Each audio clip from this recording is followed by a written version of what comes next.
Hello! Welcome to Amusing Moment. Today we will be discussing an invasive snail species in the state of Florida. The reappearance of an invasive snail species forced state officials to enact a quarantine order for Florida's Pasco County residents, a county north of Tampa along the Gulf Coast. According to Agriculture Commissioner Nikki Fried, more than 1,000 snails had been captured. Most of them were found alive.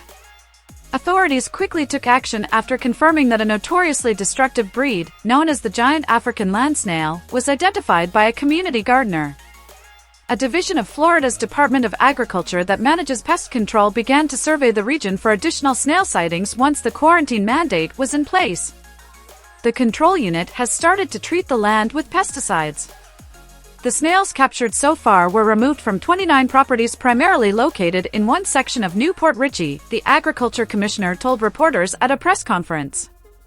Residents are encouraged to report any future sightings to a helpline at the Agriculture Department as officials continue to search for them.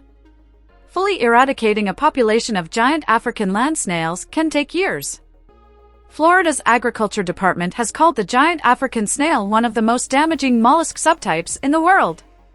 Its considerable size and ability to procreate in vast quantities allow the creature to infiltrate surrounding areas quickly, posing threats to vegetation and infrastructure because of its appetite for at least 500 different plant species and for materials such as paint and stucco. At 4 months old, a single snail can lay thousands of eggs at a time, and each can grow to be 8 inches long. The snails are very mobile. Experts warn that they cling to vehicles and machinery and hide in trash to move long distances. Experts also warn that the snails are resilient, with the capacity to survive for a year while inactive and buried in soil to shield themselves from unfavorable weather. These snails also present serious health risks to humans because they carry a parasite called rat lungworm that can cause meningitis.